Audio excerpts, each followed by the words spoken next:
Good afternoon, hello and welcome. We're back again for the FNG 2025 Footballing Awards, but they're really not important at all. The name's work in progress. I got told the Bomberclart Awards would be a good name for this, so we'll run with that for 2025. This is the award ceremony, less for the best players or, footballers, managers in world football, more for the ones that don't win things normally. We're looking out for the little guy. There are a wide variety of absolutely catastrophic and useless awards here today. If you do want to enjoy, feel free to slap a like on it. I'm back with a microphone that's not plugged in again and a dream of 6,000 likes on this video, so let's make it happen.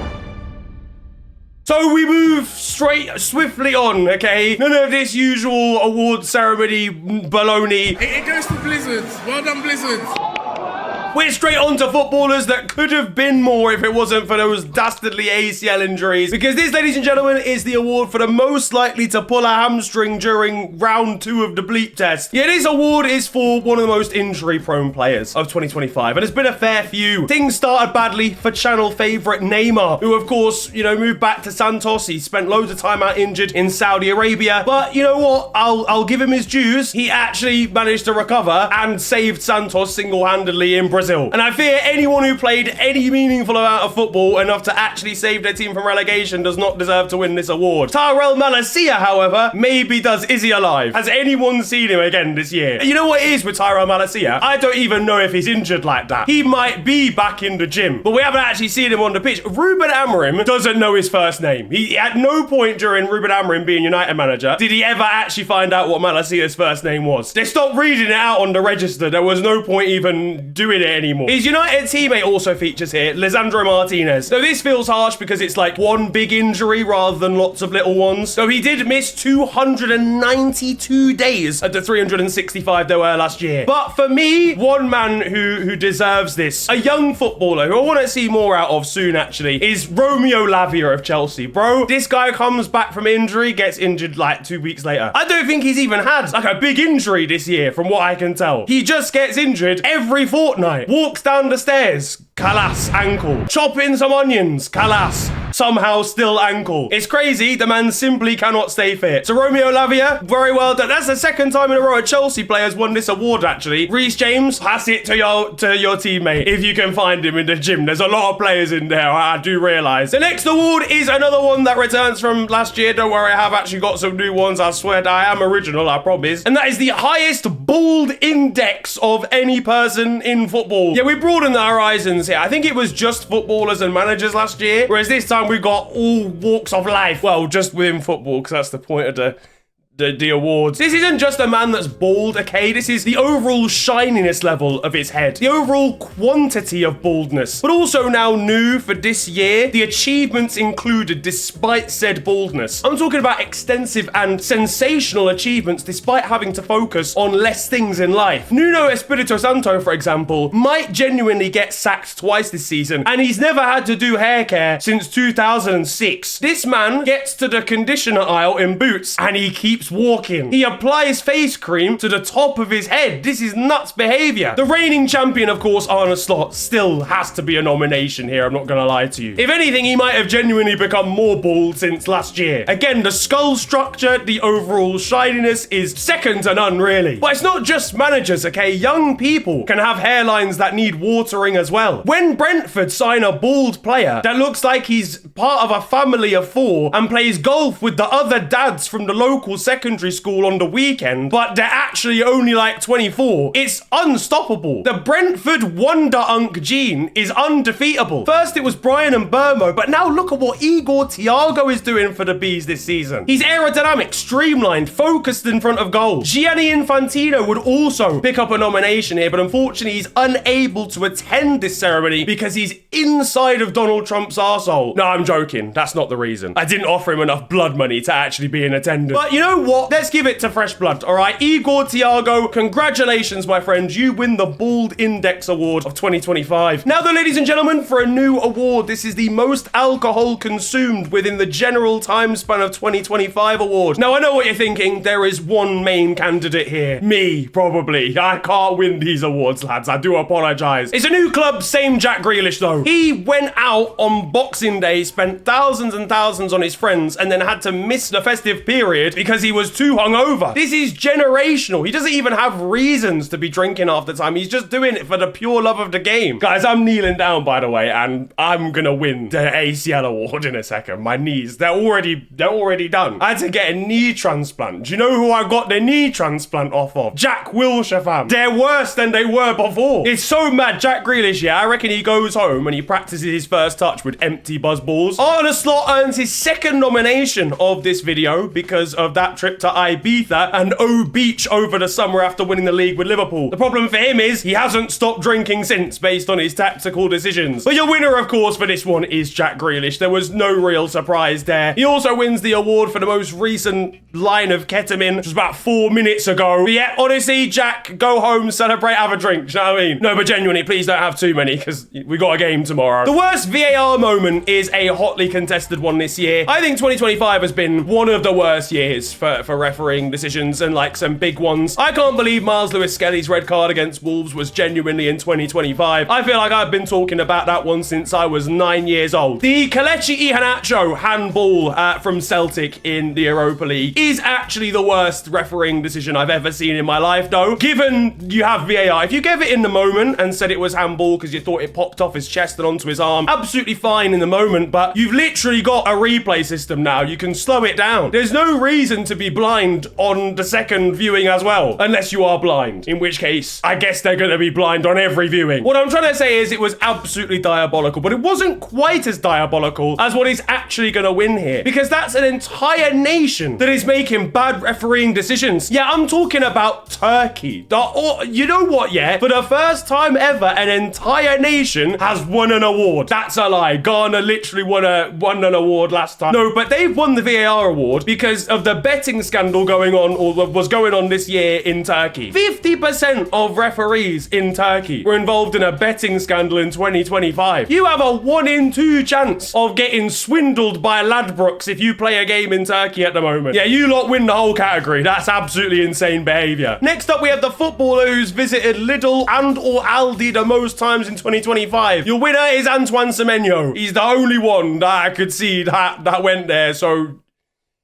congratulations to... After that, now another new award for this year, the least likely to read an XG graph award. This is for a football manager or a footballer who is defying woke. This is someone who's defying modern football, taking it back to the 80s. There were no stats. There was no tactical planning. You just went out there, you lumped the ball into the back of the net. And one man that's been doing that or seeing his team do that a lot this season is Unai Emery, who's up for a nomination here because I actually genuinely don't think he has ever read an XG graph in his life. His players are constantly yamming the ball from 47 yards out because it's sat up nicely at some stage. The next nominee here is Sean Dyche. That really is more for his ideologies and philosophies of the game. Once famously quoted as saying, expected goals, if my striker's one-on-one, I expect a goal. You fucking fat weirdo. I think he said that. I can't. Diego Simeone, of course, makes an appearance here too. Hey Siri,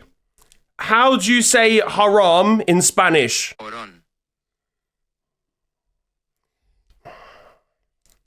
Horon. Antonio Conte is also here as well. Does he have a criminal record, by the way? Because I feel like he should. I know for a fact he has some choice words for his club's data analyst when they claim that his Napoli side are 14th in the XG table. But your winner of this one, lads, it has to be practical, right? Ultimately, the man who's been defying XG all season is Unai Emery. It's a good evening for you. Congratulations on the award. Good evening. After that, now a very specific award. It is time for the Nutmeg Mermaid Award. This is for players who have the greatest dribbling of 2025. I'm talking, they've got 6-star skill moves on FC 26. They could dribble their way through the drawers in your freezer. And first of all, we have got new Manchester City recruit Ryan Cherki. This wee bonbon merchant has acclimatized to life in England superlatively. I don't know if that's even a word. We have actually his Manchester City teammate, Jeremy Doku, who whilst his, final third and maybe decision making hasn't necessarily been the greatest, he does the same move every time. And it works because he's that good and he's that agile. It's actually kind of crazy. And then we've got 2 Barcelona nominations as well. First of all, we have Lamine Yamal. This kid might have won the Euros and La Liga and the Copa Trophy, but I personally think that this would be the most prestigious of them all. And his young Barca teammate, Rooney Bargi, is also here, mostly because I love his name, but he's also a good dribbler as well. But the winner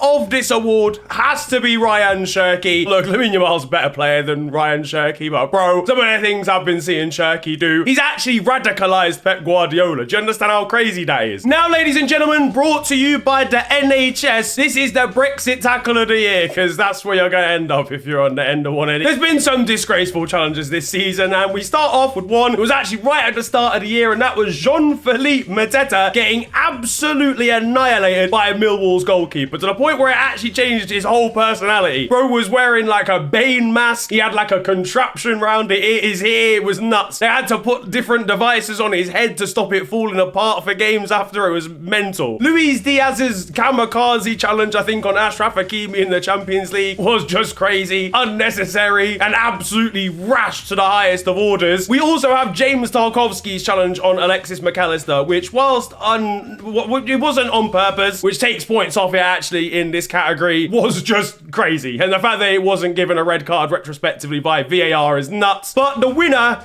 ladies and gentlemen, we're going far beyond where you even thought possible. For the first time in this awards history, we're going to the Indonesian 4th division. That's not really surprising, is it? It's Indonesia this week, ladies and gentlemen, because this challenge here is by far the worst thing I have ever seen. This comes from PS Putra in the Indonesian 4th division, and the footballer is Mohamed Hilmi Gymnastia, who's done up gymnastics to absolutely volley someone in the chest. The ball's not even, it's barely off the ground, fam. The ball's rolling along the ground. He's kung fu kicked him in the chest. This is nuts. He's been banned for life, but congratulations, you win my award, sunshine. And that's the only award you'll be winning in football, because we're never seeing you on a football pitch again. But ladies and gentlemen, that brings us on to our final awards. I know, I'm sorry, guys. We have to bring this one to a close. There's people getting drunk in the front row. Someone had a fist fight that I stop. Why have you elbowed him, bro? Everyone's getting drunk. Security are fighting each other. I don't know why that's even happening. Jack Grealish has just gone to the bar, so I know that's going to end in calamity. And it's time for us to all get out of here. So without further ado, this is now time for the FIFA Low Worst 11 of the year. Yeah, we're not even just doing worst player this season, guys. We've escalated the situation. This is now overall the whole worst team. Every position, and in goal, we start with Marc-Andre ter Stegen. This man, Barca fans don't rate him. Barca players don't rate him. I think he's a snitch as well. He keeps leaking stuff to the press. I don't know why he's even still there, bro. I think he's just on really high wages. He couldn't catch COVID if it was 2020, bro. He's a lost cause. At right back, we've gone a little bit controversial, to be honest with you, because I'm choosing a man who has been struggling with injury and won the league in the first half of 2025. And maybe my bias is showing here, but Trent Alexander-Arnold is going at right back. The performances have not even been that bad. He's just struggling to settle at Real Madrid. After all the hoo-ha of him going there, he's just not really locked down right back, mostly down to injury, but also down to tomfoolery as well. That's maybe a harsh inclusion, but trust me, you'll agree with the next one. We've got Ronald Araujo of Barcelona at centre-back. This guy's finito, fam. This man is a lost cause. I don't know how he's stealing a living. I can't believe 2 of this 11 are Barcelona players when Barcelona are such a good football club and establishment for football at the moment, but he has to be here. And then for the first time, maybe in award show history, we got a joint award for the other centre-back. First of all, Ibrahima Konate, who has improved recently, but Jesus Christ, that first part of this season where he was making a mistake every week, I almost stopped watching football altogether, guys. I genuinely almost started watching water badminton. Like, they made badminton in water. That's where I was going. Alongside him is Chelsea centre-back Tosin, who is just a little bit out of his depth at Chelsea. I'm not going to lie to you. Chelsea fans will tell you the same. It's time to get out of there. I don't want to, like, offend, bro. And left back is another man, actually, that has improved recently. And by recently, I mean literally not even in 2025. It was kind of in 2026 still. Milos Kerkez for Liverpool. He's got heart. He's got desire. He's got the IQ of a butternut squash. He's like Darwin Núñez, but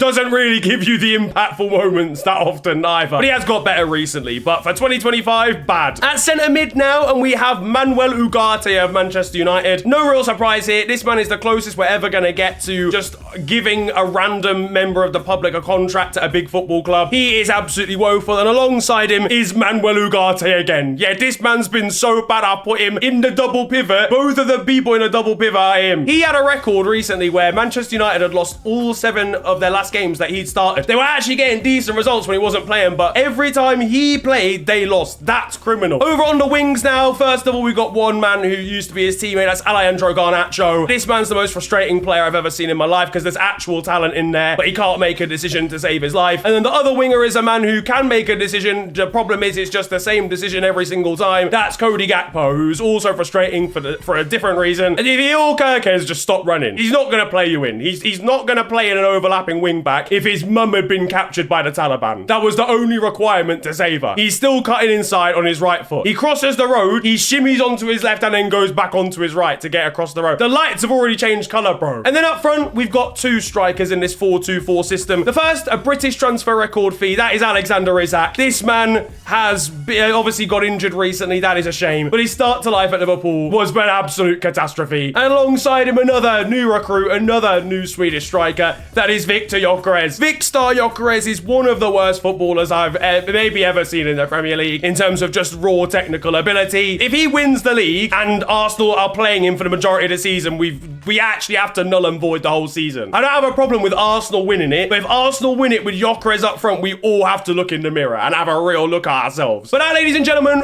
wraps up this awards for 2025. It's in the books, ladies and gents. What do you make of my decisions? What do you make of the categories? Let me know which ones you want to see for next year or for the next time I do this. Drop your suggestions down below. And if you disagree with any of them, then drop that down there as well. As I said, if you enjoyed the video, feel free to slap a like on it. Subscribe if you're new to the channel. You can also follow me on social media. It is at the official FNG on Twitter, Insta, and on TikTok. I've got to break up this scrap happening in the front row. But it's been a pleasure ranting at you guys today. Have a wonderful day. Enjoy yourselves. And goodbye. Did that make a sound? Or was that like a...